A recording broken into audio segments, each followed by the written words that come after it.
Timekeeper. By the way, what time is it now? 5 after. Look at us! Okay, excellent. I can be your timekeeper. So, great. If you can stop me at 8:10. Okay. Because we're gonna switch gears into something that I wanna cover tonight, so I just need to know when to stop. Got it. And then we'll do the rest next time. Okay, hi everybody. Hi. Welcome. Welcome to our new home that is partially done. Beautiful. It is a work in progress. Every time you come, hopefully it will look a little bit different, because we were saying a little bit ago that this is not my gift. It is not my joy. You know, there are people, I heard somebody say the other day, when they need retail, when they need therapy, they go shopping for retail therapy. And I promise you, for me, it is retail torture. Like, I cannot think of few things that I hate more than shopping, designing, decorating. I love for it to look and feel beautiful, but it is not my gift. It actually makes me pretty miserable. So I'm ready for it to be done, but I'm happy for you to be here. So I want to share a few things with you that are super special and a little bit out of the ordinary for us.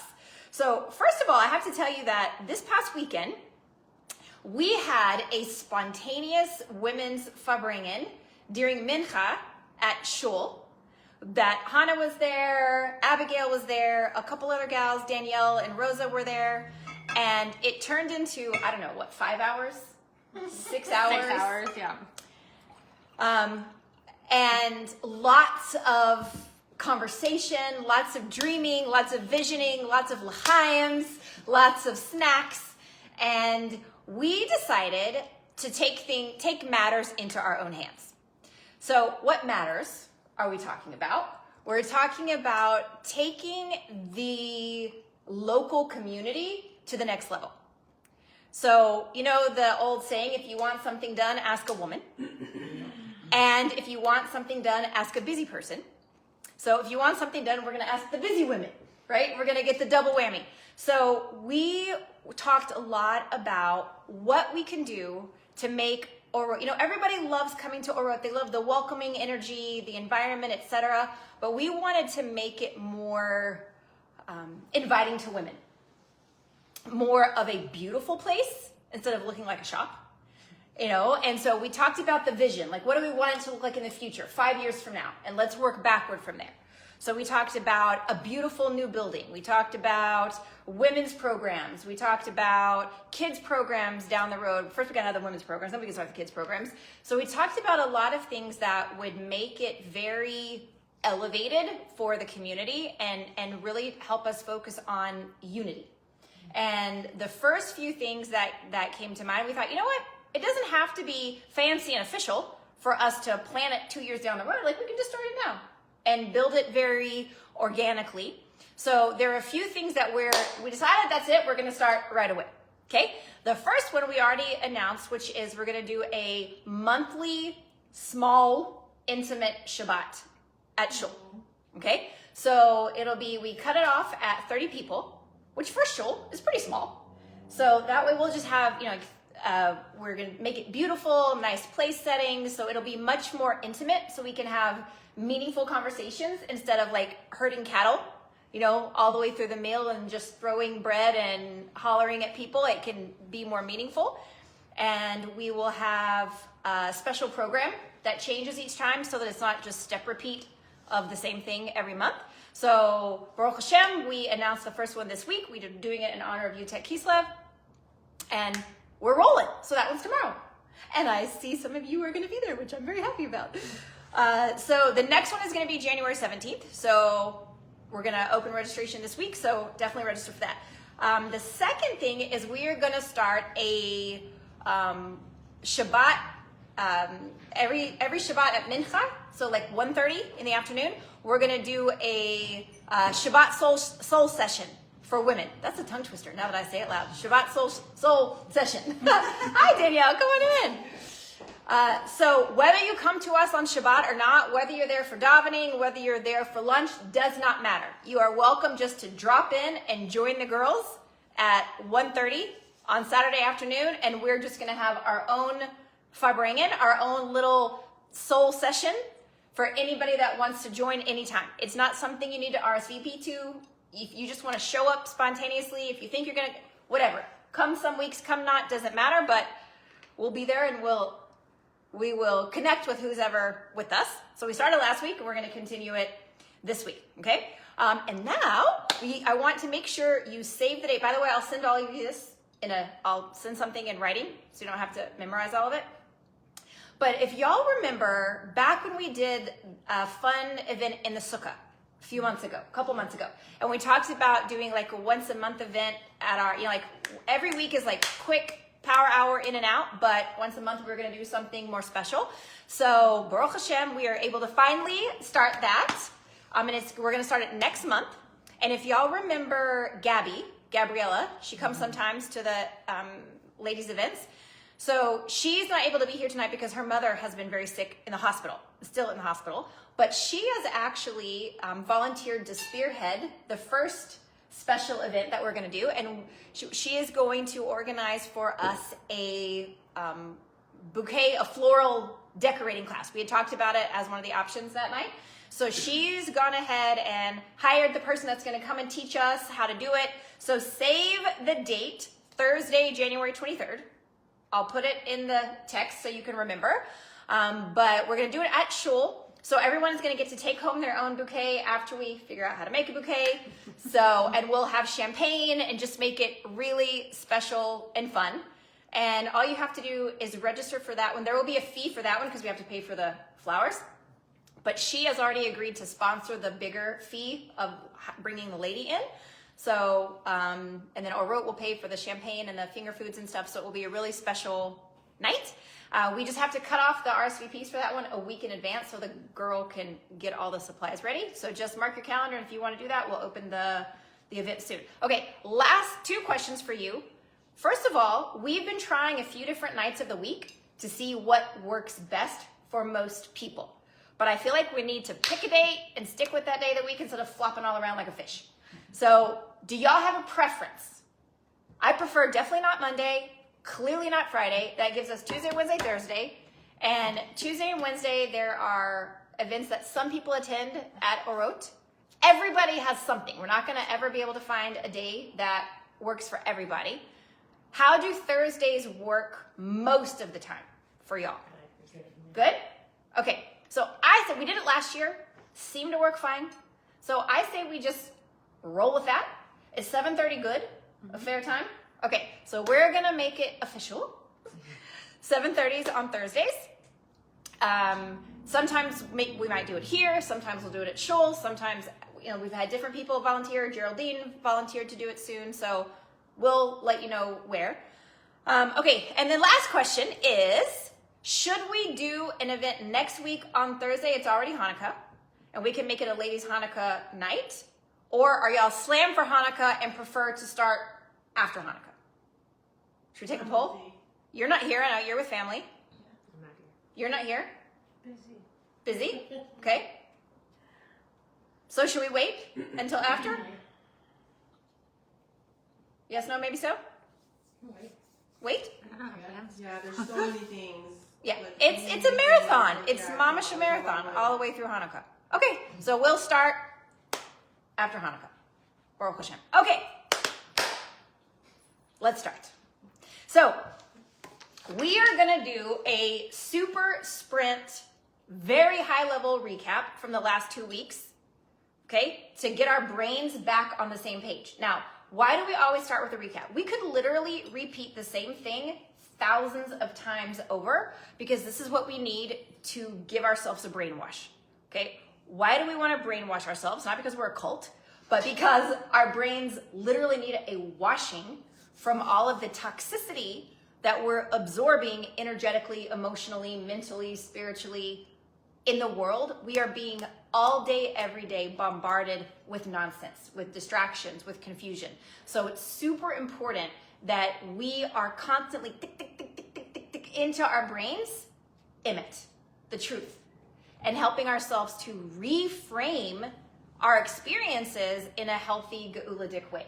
Does everybody know this term geuladik? It's very Ashkenazic, okay? It's very Yiddish, okay? So geula in Hebrew means redemption, Okay, geuladik means we're bringing the redemption with this experience, with this action, with this word. Okay, so it's just an easier way of saying bringing the redemption. That's a lot of syllables to say every time. Okay, so when we're saying that it's geuladik, this is what it means. It means that it's something that is infusing you with the energy of redemption, which means that we are finally fully permeating the world with godliness, that we're able to open our eyes and see it.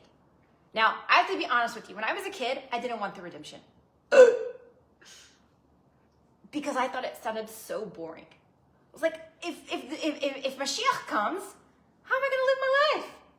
You know, how am I going to have kids? How am I going to have a job? How am I going to get to be cool and do fun things and travel the world? Like, if Mashiach comes, it's going to be so boring. We're going to sit around and daven all day, you know, pray all day and wah. Like, I had why was that my perspective? Because the examples that most of us see in life, you know, the way that we relate to our parents is the way we relate to God. Whatever is our experiences with our parents, that's how, it's not a conscious thing. We don't think, oh, my dad gave me a whooping today, so, you know, probably Hashem's mad at me. We don't think that consciously, but we subliminally connect our perspective of our relationship to God with our relationships to our parents. So every one of us have daddy issues, okay? I don't care who you are and how amazing your dad is. Mine is pretty awesome, but we still all have them.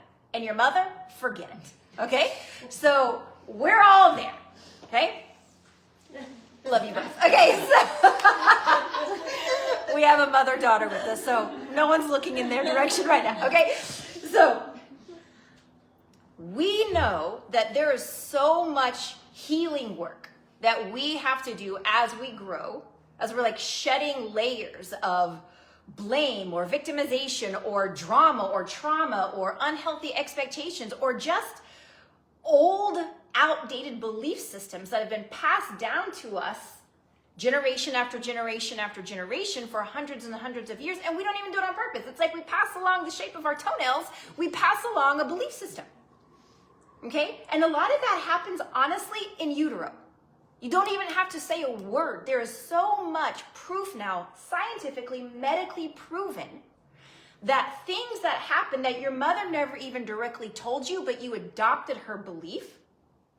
Okay, it is proven again and again. I won't even go into all the rat experiments that they show, okay, that grandma rat was attacked or afraid of something, was trained to be afraid of something. Grandbaby rat never had the same experience, and the first time this is introduced, the rat has a heart attack of fear. Because fear and all these other emotions are passed along generationally. Okay? So it's nothing, it's not like, thanks, mom. Okay? It's how the world is. So why am I sharing that with you? Because no matter what our situation is, part of our work is constant healing, constant shedding, deprogramming, detoxifying of all those old layers.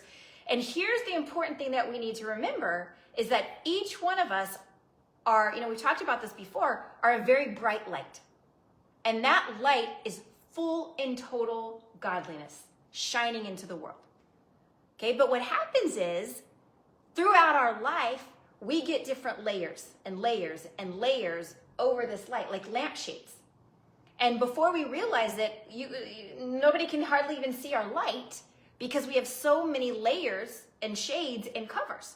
So this work that we're doing, we're saying the work is with me, the work is with me, the work is with me. It doesn't mean I'm blaming anyone. I take full responsibility. If I'm not taking full responsibility, I'm a perpetual victim. I'm in a lifelong prison because if I sit around and blame my parents, the weather, the government, my boss, my spouse, my ex, if I'm blaming it, I am completely giving away my power. Completely. And if I am living with stored up resentment, you know, and every time, I may not say it, but oh, it's bubbling under there, okay? And what is resentment? Resentment means I am drinking poison and expecting the other person to die. Completely ridiculous. Okay, they have no idea that some studio nonsense they said to us 27 years ago has like defined us. It's crazy, okay? So resentment doesn't help either. And if I'm blaming, we talked about this last week. What is blaming? We talked about blaming. We talked about resentment. What about justifying? Okay, if I'm constantly justifying the things that are happening, it's just Arizona. It's just the public school system. It's just Jews. It's just the Arabs. It's just anti-Semites. It's just the public school system. It's just who I am. It's just my personality. Just the fill in the blank anything is just an excuse for staying small and for keeping us out of our power. Okay? So whenever we have anything happening around us, anything that triggers us, anything that makes you feel constricted, where you go, or any of those feelings where you feel tightness in your stomach or your hands, or some people get, when they get stressed, they get tightness in their arms or their legs start to shake. Any of those feelings in the body are a literal sign that your light is being shut down, that you're blocking your truth. You're blocking Geula. Okay? And what did we talk about for the last few weeks? Klal Yisrael, the body of Israel, we are all one body. Okay? This is something that our sages have said over and over and over. If the head is sick, it doesn't matter that the feet are functioning, right? Or if you're perfectly healthy and then all of a sudden you get like a little hangnail and you're like, oh my gosh, my finger, it hurts so bad. It's throbbing. It's a little tiny hangnail on our pinky, okay? Or you stub your toe, forget it. You can't walk for a week, okay? So when any one of us is suffering, then we're all suffering because everything is energy. Everything is energy, okay? And that used to sound to me when I heard things like this in high school. It's like, oh my gosh, please go with the hippies. Like it was so airy-fairy. You know, I could not wrap my head around it. It's certainly not the way my parents talk. Everything is energy, okay? In fact, when I was growing up, it was called New Age nonsense, okay? And it was completely shunned and minimized. But so much of that is because people are afraid. They don't know how to process these types of information because it's bigger than our frame of reference. It's bigger than our experience, and we don't know what to do with it. I can't organize it neatly into my mental file, so I block it. I turn it away. I deny it, okay? So, in fact, we're going to talk about, this is the Alter Rebbe, who we're going to talk about in a little bit, but many of his students, so that on his deathbed, he was finally able to see, when he looked at the wall, it was a post actually, a post in his bedroom. He no longer saw the wall, but he saw the energy that was the wall. So you know how we hear that mostly everything is space, right? Like it looks like physical matter, but it's mostly open space and it's numbers, right? Like, you know, you've seen the movie The Matrix, all the numbers going through the screen. That's what he was able to see at the very, very end of his life. Now, I still very much see a wall, okay? But the fact is that this energy, if we know that everything is energy, if we know that when somebody else is suffering, I may not be able to feel you suffering, but the energy in the world is very much affected by that, right? Now, on the flip side of that, every time I experience a Geula moment, and this is something that I want to become a part of our vocabulary, like our working vocabulary that we are able to talk about all the time. So I used to have a teacher, a mentor, and she said, we're going to create a new crease in the brain. What is a crease in the brain? So, you know, your brain has all these folds in it, right? Gray matter. And every time you think a new thought, it's a crease in the brain. When you take action on that thought, it strengthens that little fold, that crease in the brain. When I think that thought over and over and over and over again, what happens to that crease in the brain? It becomes deeper and deeper and stronger. So then it becomes something that instead of going, wait, I know I heard you say that before. Then it becomes a part of our natural conversation, and then eventually it becomes a part of who we are over time. Okay? So what is a Geula moment? Anytime I choose light over darkness, that instead of saying something to my husband, I practice grace. Okay, first I just bite my tongue and I have blood dribbling down, okay? Then I learn not to actually draw blood. Then I learn how to smile therapy, okay? Then I learn how to actually practice mercy and compassion eventually to where he can say something stupid and I can just let it flow because it has nothing to do with me. And he's actually much better at that than me, letting things flow, okay? So that is an example of a geula moment, okay? Another example of a geula moment is if somebody is going to trigger me, like in traffic or wherever, okay? Or if I know that I struggle with a certain temptation, whatever these things are, if I'm going to choose to rise above that, that's a geula moment. Are you with me with that? Okay, so why do these things matter?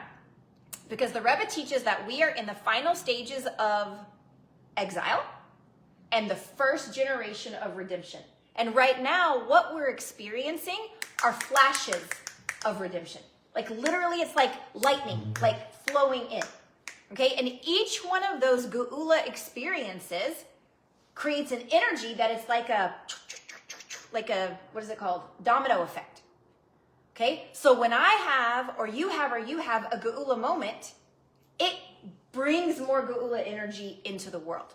And even though we cannot see it, even though we don't understand it, even though it sounds so far out there and bizarre, you're like, okay, whatever, the more we practice it, the more real it becomes and the more we're bringing this energy into the world. And by the way, this is a very feminine thing to do, okay? Men don't sit around and talk about things like this, okay? But all of our sages say that it is the women that will bring the geula.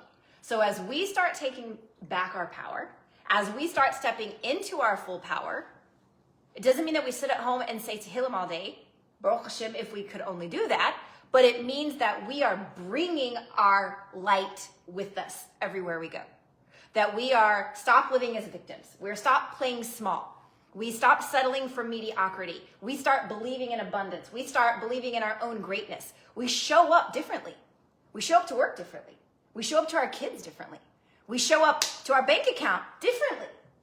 Okay, and that is what Hashem wants us to do, because Hashem says our job is to make a dwelling place in this world. One of the biggest ways we do that is creating unity within ourselves. We cannot create unity. We cannot have achdut with all of Israel if I can't even get along with myself.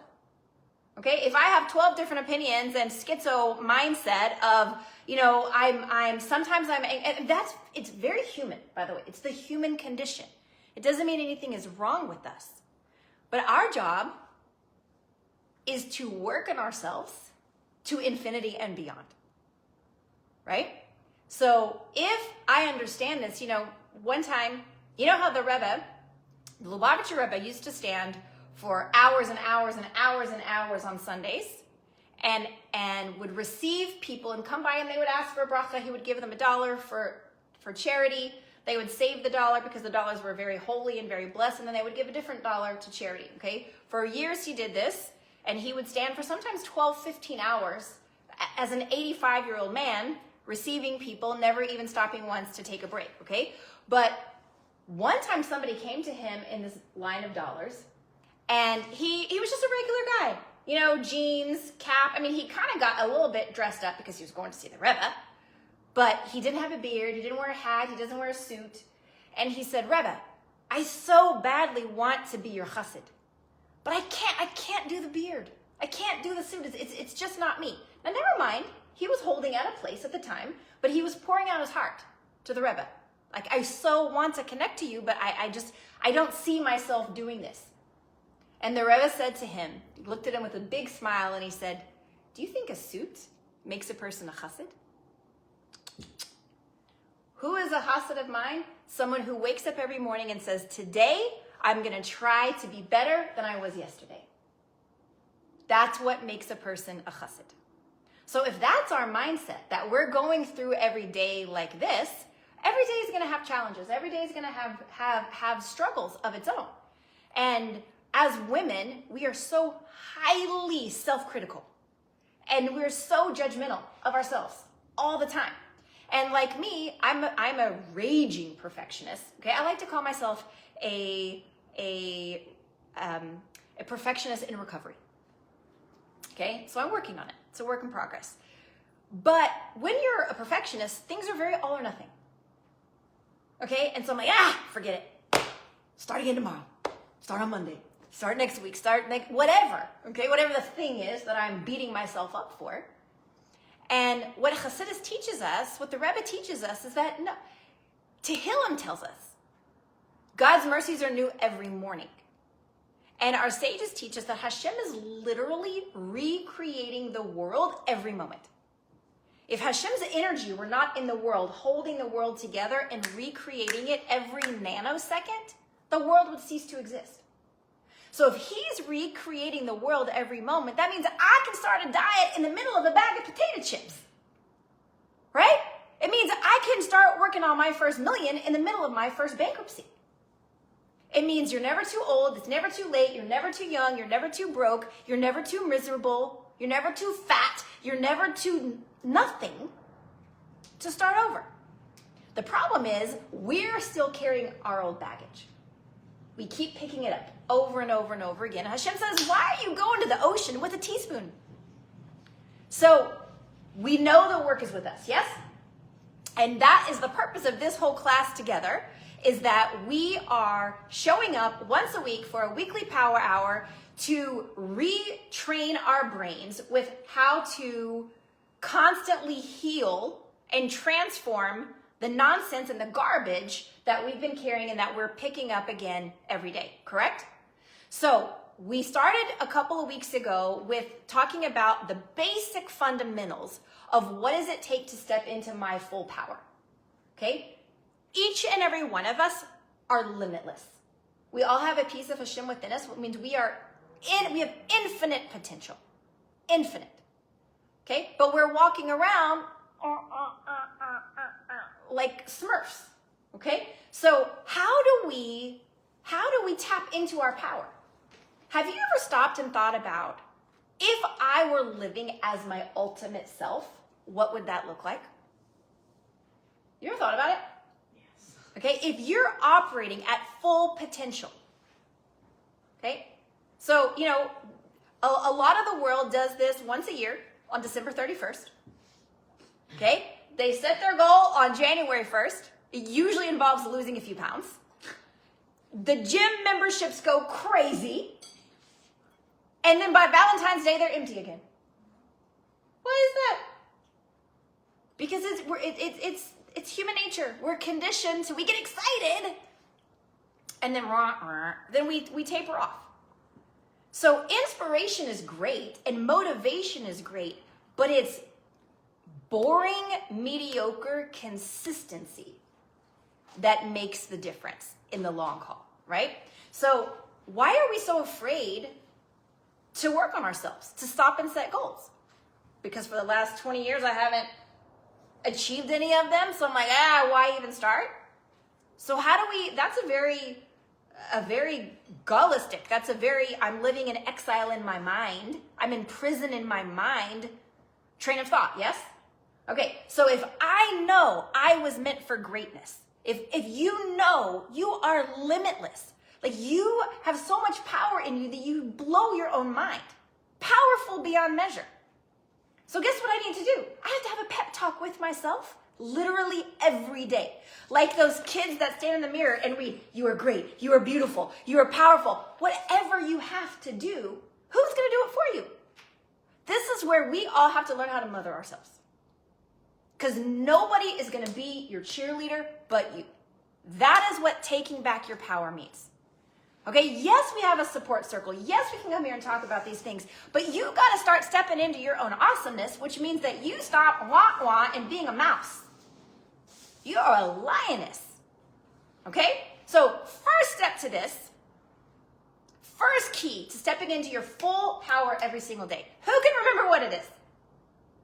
Gratefulness. Close? Happiness. Ding, ding. Yes. They are one and the same, truly. Okay? Happiness comes from gratitude. Okay? If I am walking around like Eeyore, thanks for noticing me. Wow, what kind of magic am I putting into the world? if I'm depressed, if I'm frustrated, if I'm sad, if I'm any of those negative emotions, how powerful am I? 0. I'm the opposite. That is the sitra acha keeping you small. Sitra acha is the other side. The power of the other side keeping you locked in a corner. Keeping you locked into a narrow-mindedness, okay? So every day, literally, write them down. I don't care. Make affirmations. Put them in your phone. Set an alarm. I'm amazing. I'm awesome. I have so much power. I am limitless. Whatever you have to say to yourself. I used to have a coach that said, if the UPS man does not know your goals, they are not plastered everywhere enough. He needs to ring your doorbell and know what your goals are. Okay, now she was being a little bit dramatic, but you get the point. If nobody knows that you're working on anything, that you are intending to become better, that means you don't believe it yourself. Because things you're passionate about, what do? You talk about it. You wear them everywhere, right? How do you all know I'm moving? How do you know I just moved? Because I'm drowning in it right now, so I'm talking about it. Things that are consuming you, you're talking about them, okay? So happiness is number 1, which comes from gratitude, thankfulness, which comes from bitachon, which means trust. I know Hashem has my back. I don't need to have daddy issues with Hashem because he drives a Bentley and he chauffeurs me around town. And anything that I have a problem with, he has the power to rescue me. Literally, you are the daughter of the king. What do you have to worry about? The only reason we're carrying our worries has nothing to do with Hashem. It has to do with our lack of proper, healthy understanding of who our Father is. And that is a lifetime of work. A lifetime. Okay? It's a process. But we just have to start repeating this to ourselves over and over again. That is bitachon. That is trust, certainty. Okay? What's the second most important foundational layer to stepping into your full power on a daily basis?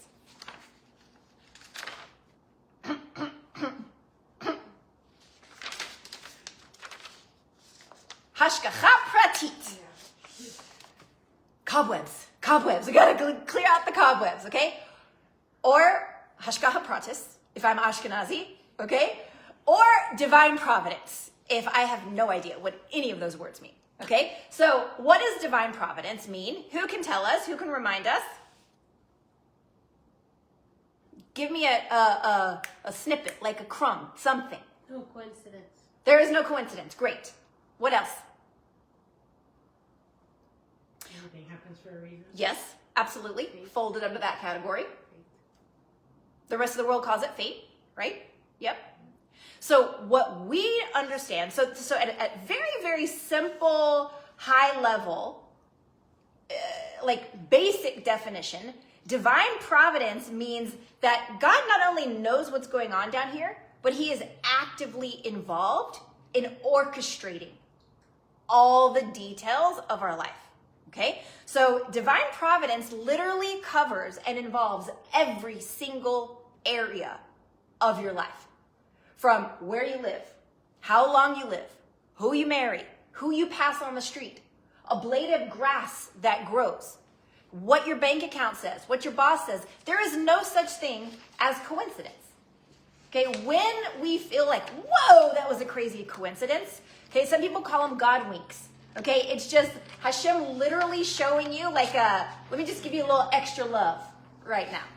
Okay, so it means divine providence and truly understanding divine providence means trusting with humble, ecstatic awareness and gratitude that every single detail of your life has been like queued up for you, okay, for your own personal growth, for your own personal good, and for the greatest good of all. We have to stop. Oh, we have to stop? Okay, perfect. Thank you. So, now that I know that, what do I do? Okay, there are 6 pieces of divine providence that I'm going to give you in 6 minutes, and then we're going to move on to the next topic. Okay, so divine providence, what does this mean? So if I can fully understand divine providence, it means that I can better understand what's happening behind the curtain. That I can see the coding in the video game, if you will. Okay, now life is a game. Okay, we might as well play to win, right? But when I'm truly living in Geula, living in truth, for me to win doesn't mean that anybody else has to lose. In this generation, we can all win, okay? And it doesn't mean that everybody needs a trophy, okay? We don't have to enable other people by saying, oh, bless your heart, let me give you a trophy. It means that I'm working on myself, you're working on yourself, and there is enough abundance to go around with everyone. So, okay, number one, divine purpose means everything has a purpose. Everything. Okay, there's nothing wasted. There's no wasted time.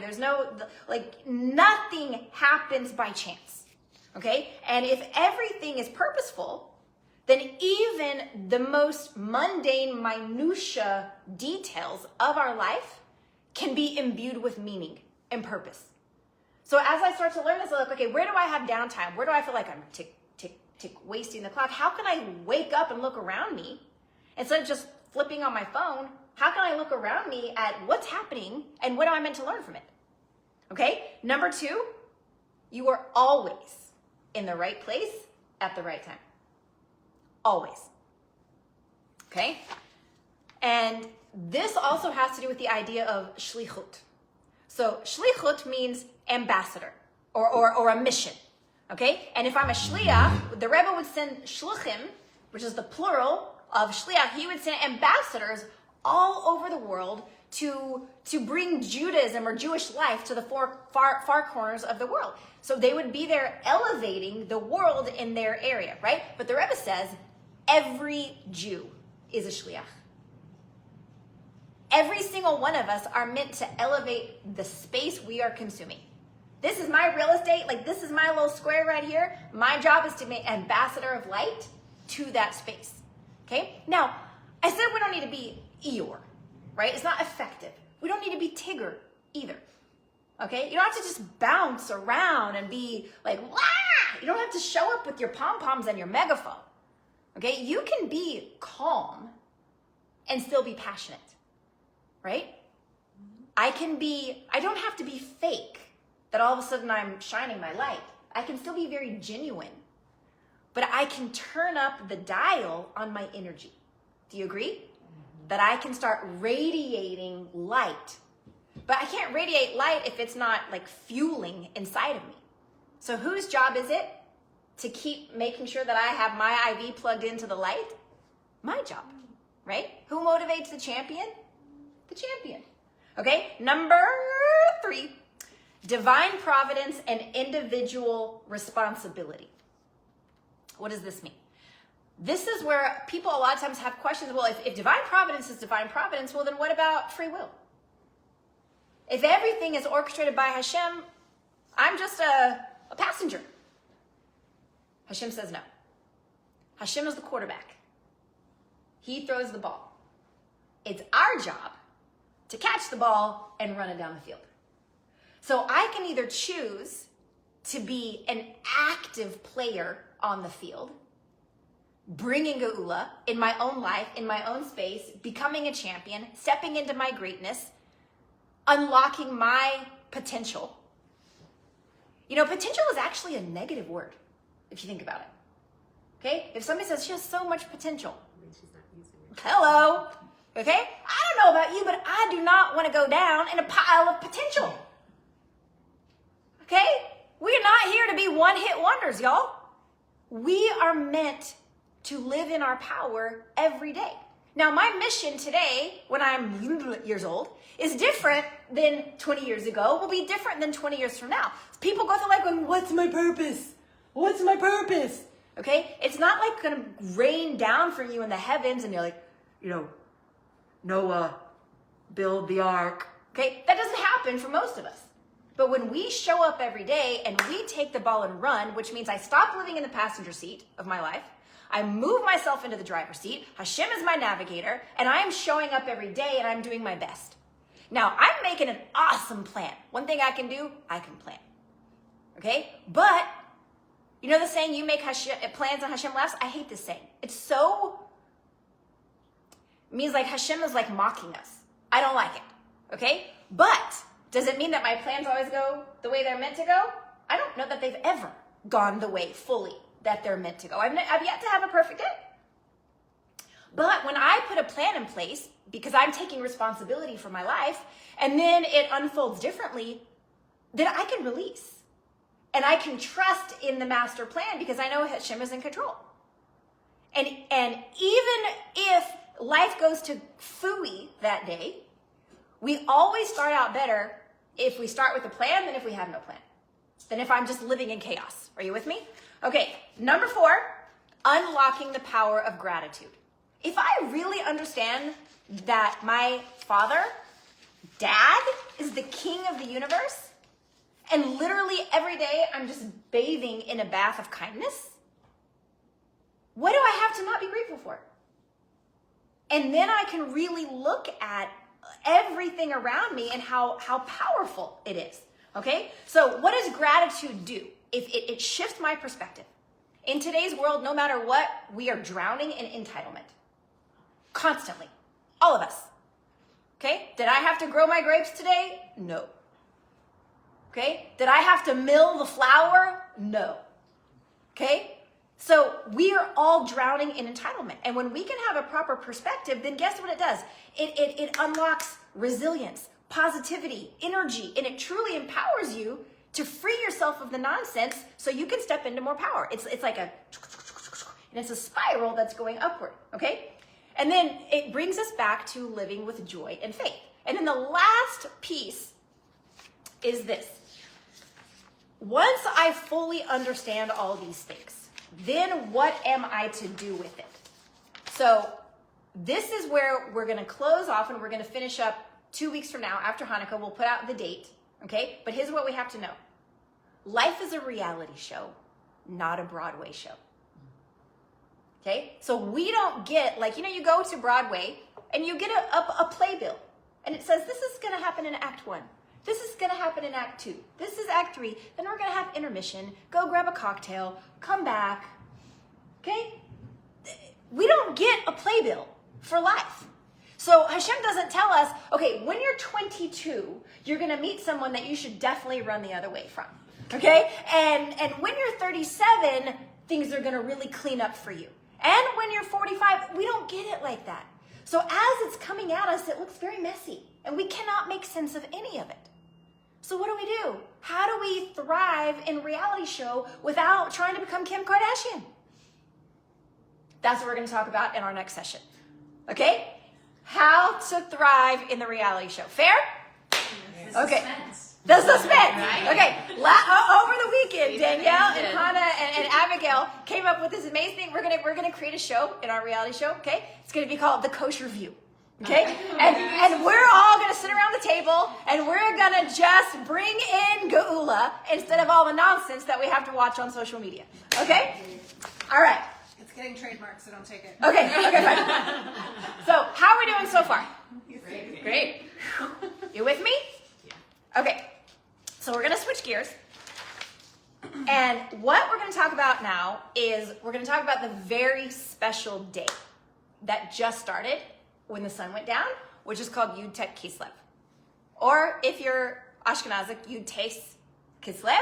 Or the 19th of the Hebrew month of Kislev, which is the 3rd month on the Jewish calendar, okay, the 3rd month after the New Year, and this becomes what is actually called the Rosh Hashanah of Chassidus, okay? What does that mean? Rosh Hashanah of Chassidut, okay? So it means the new year of the inner meaning of the secrets of the Torah. Did you get that, Janet? Okay, so this is where we celebrate every year that this is the new gift, the new energy, and don't worry, none of us knew what it meant. You're not the only one, okay? So this is every year, this is when that energy comes back into the world. So we know that everything is circular, right? Everything is cyclical. So just like on the first day of the year, which is the day that man was created, that day, that energy of creation is in the year, is in the air all over again. So it is as if this day was happening all over again. It is a very, very powerful day. And once you understand what it means, then you can, just by knowing what it means, you then become a lamplighter. You're then able to spread that energy and carry that energy. And so we're going to create like the butterfly wing that becomes a tsunami on the other side of the world. You're going to go home with this information and you're going to flap your little butterfly wings and you're going to take them home, and it's going to create and spread that energy into the world. Okay. So what is it? So it is the anniversary of the day that this guy, okay, the Alter Rebbe, Rabbi Shner Zalman of Liadi, he is the founder of Chabad. He is the first person who started the Chabad movement, which we don't have time to dissect all the things that means today, but it is, he was trained and taught by a man named the Maggid of Mezrich. The Maggid of Mezrich was taught by the Baal Shem Tov, okay? And the Baal Shem Tov was the first person that had permission from heaven to bring the inner secrets of Torah down to simple people like us. Up until that point, they were locked only for very, very high level sages, like Zohar level tzaddikim. Okay? So what did the Alter Rebbe do? So he was put into prison and was released from prison. Now, for those of you that were with us last week, there was another guy that was in prison and got released. It's not a mistake. You're not hearing the same story twice, okay? It was the Mittler Rebbe. Yes, it was. So you got it. Amazing. The Mittler Rebbe is his son. The Mittler Rebbe is the son of the Alter Rebbe. Okay? So why did they all go to prison? Okay, it's like, you know, I heard a joke once that someone came home and was like, okay, I'm going to this guy because he got released from prison. I'm going to celebrate this guy because he got released from prison. I'm going to, the mom was like, I don't think you're hanging around the right circles of people, okay? So here's the deal, that his release from prison, we know that everything that happens in the physical world is just a mirror image of something that's happening above. And the fact that he was put into prison is because there was actually a trial happening in the higher worlds, because they were very upset that he was passing these secrets on to simple people. So while he was in prison, his two teachers, the Maggid and the Baal Shem Tov, came to him in prison. Now, they had already passed from this world, so this was like an otherworldly experience. And he said, no, why am I here? Why am I in prison? And they told him why, of what's happening on high. And he said, okay, well, should I stop? When I get out of here, should I stop sharing the secrets? And they said, no. The fact that you've already started is a sign that it needs to continue, but you had to sit here in prison to give this trial a chance to unlock itself. So it was literally moving the heavens to create the fact that these secrets were now going to be put into the world, okay? So since we now, after this class, have an appreciation for divine providence, and we know that, what a coincidence that this is happening tonight while we're sitting here learning about divine providence, what does this tell us? What should we do? We should stop and take a closer look. Why is this happening right now? Okay, so I want to share with you a couple of lesser known facts about the Alter Rebbe to give you some perspective. Okay, he was actually a staunch rival and enemy of Napoleon. Okay, he was happening, his life and him going to prison and all these things were happening right during the French Revolution. Okay, and it was actually right prior to the French Revolution when Napoleon was working to conquer Russia. Now, something that a lot of people do not know is that Napoleon was a practicer of black magic. And that's how he's like the ultimate little man syndrome. Okay, and he would practice this black magic, and that's how he was able to do a lot of the conquering that he did. And the Alter Rebbe was very staunchly against Napoleon. And the reason he was against Napoleon is because Napoleon was like very, laissez-faire, like, you know, everything for everybody, and just lusciousness, like in a way that the world was not ready to handle, in a negative way. And the Alter Rebbe knew that if the Jewish people in that time just had access to so much, like overwhelm of too much, they would not be able to withstand the test. And so the Alter Rebbe did not want Napoleon bringing this to Russia, because it would have shattered Jewish life and Jewish customs for the Jewish people. Okay, so this is why he was against Napoleon. That's so weird. I just watched the movie. Okay. With, what's his name? What's the new Napoleon movie? Okay. Joaquin Phoenix. Joaquin Phoenix. Ah. It was so good. Yes. And now that you told me that it was during the same time. It's crazy, it's like huh? connected in Yes. my brain. Like, Yes. That's so weird. Yes. Now, interestingly enough, when the Alter Rebbe was fleeing, literally, Napoleon was chasing him down. Now, do you understand how much power we're talking about of the Alter Rebbe? If Napoleon is stopping what he's doing to go and chase down an old rabbi? I don't know, Okay? the movie. Now, it wasn't in the movie. Yeah, I wonder why. Okay? But listen to this. The Alter Rebbe woke up his entire family and all of his household in the middle of the night, said, burn it. That's what happened. Burn the house to the ground. And he said, burn it to the ground, because if even a hair off of my head is left, then Napoleon can pick it up and use his black magic to affect negativity into the world. So they literally burned their entire house, put everything in the wagons, left in the middle of the night.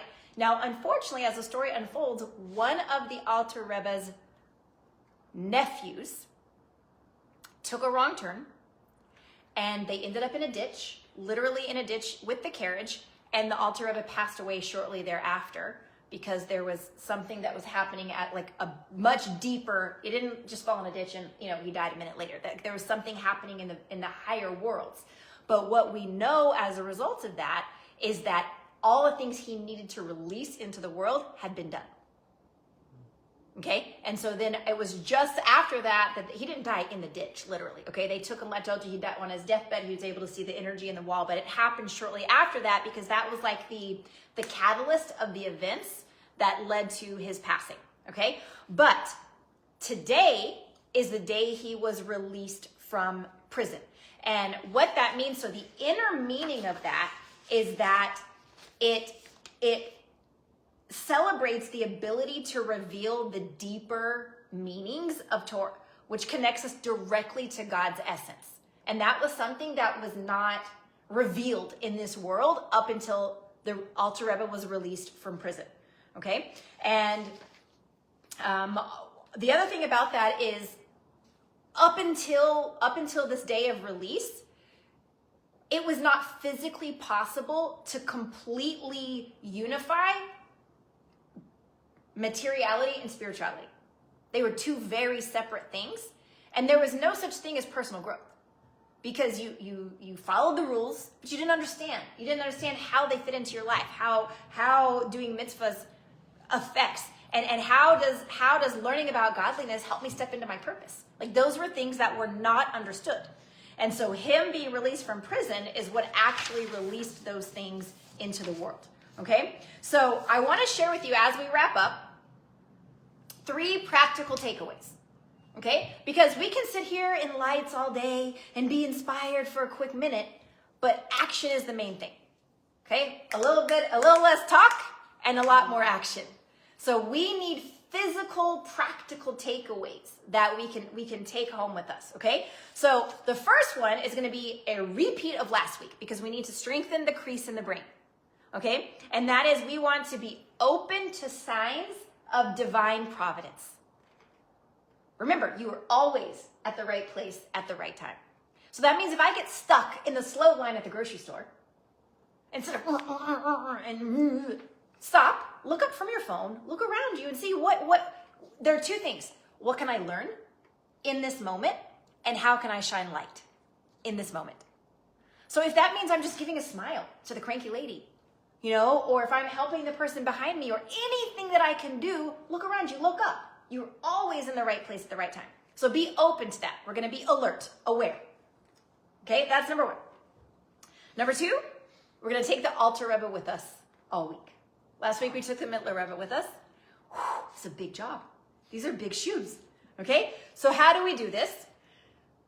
One way is to increase in Torah study. Okay, now this is something that does not have to be heavy. Okay, this doesn't mean you need to go, you know, write a Torah scroll, you know, or memorize Chumash. Okay, this can be something so simple as like listening to the 10-minute daily audio on Betachon. Trust. Okay, it can mean you go to Chabad.org and you subscribe to give me, you know that in Chabad they send out a 2-minute summary of the Parsha. Okay, and the Alter Rebbe, this guy, says we're supposed to live with the times. And that means that there's something, because again, everything is cyclical, right? So every week when the Parsha rolls back around, there is something in the Parsha that I can apply to make me a better person. It doesn't mean I sit around and read the history book. Oh, this week we're in Yosef. Oh, he's in prison right now. Okay, that's not what it means. But I can learn something from it to apply to my life. Next week. Right? Okay? So even if it's like I find a 2-minute summary or a recording, or if you want one, you don't have one, I'll help you find one. Okay? Another thing that we can do is we can focus on bringing the redemption, being the light. That means I have my victory moments. Okay? Where I practice compassion. I practice mercy. I practice grace. Even if it means I look like a vampire, because the first I bite my tongue till it bleeds, that's step 1. Okay, it's a process. It doesn't happen overnight.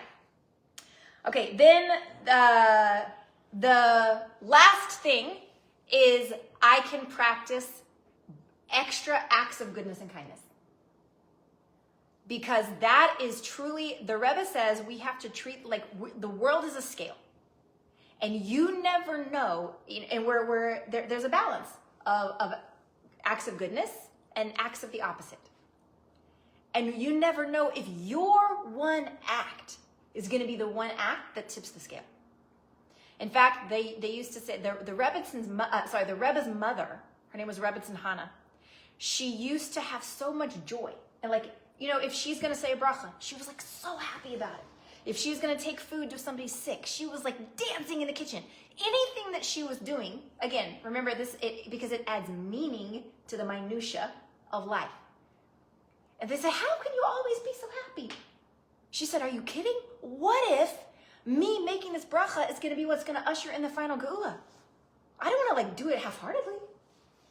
I want to have meaning with it. So when we understand that's how much power and light we can bring to the world, then just looking for extra acts of goodness and kindness can be so powerful, right? Okay, so let's wrap up with this. We covered a lot of ground. We can't memorize it all. We can't go home and flip the light switch and the light bulb and be like, I've arrived. Okay? Doesn't happen. And we also know, have you ever had like a moment of awakening and you're like, yes. Mm-hmm. And you want to like share it with somebody else. Maybe everybody else, but at least somebody else. Okay? And so then we go home and we're like verbal vomit. Right? And we're just, and they are looking at you like, you know, cricket, cricket, cricket, blink, blink, nothing. Ain't nobody home, ain't nobody to talk to. Okay? Why is that? Because it's impossible to give somebody else your light bulb moment. Right? I had my light bulb moment and I want to give you my light bulb moment. But what's happened? We're hitting them over the head with the light. It doesn't work. Okay? So what can we do? We can be a lamplighter. How do we do that?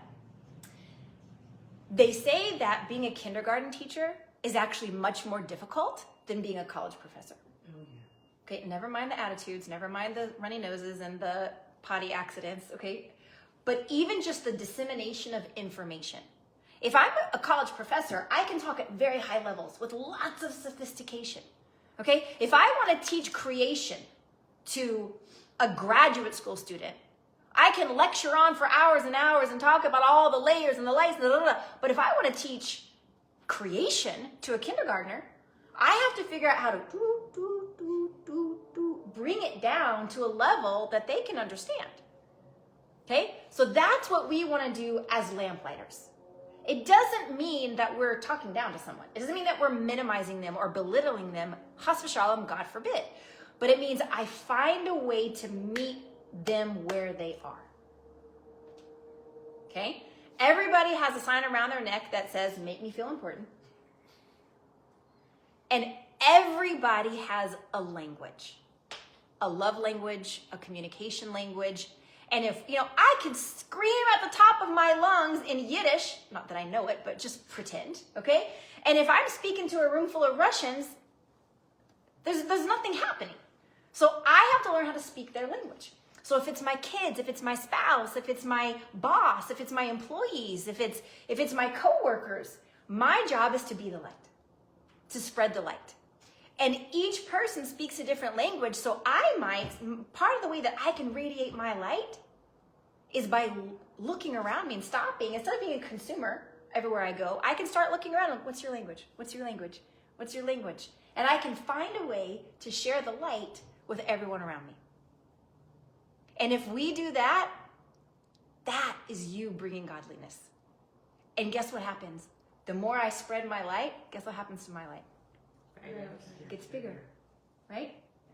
So, may we all go home from here today ready and willing and excited to become the light, to be the light, to spread the light, to grow the light. And we know that we're going to do this little by little, and that's what's going to usher in the ultimate redemption. L'chaim, l'chaim. Woo! Okay. Anybody has any questions or time out, let me back up. If you need to scoot, if you're in a hurry and you want to get to the other Fabrengen or you need to get anywhere else, I love you. And you are welcome to scoot and you do not have any guilt. If you would like to stay, if you have questions, I'm happy to answer. Are you still recording? Oh, yeah. Bye! Thank you.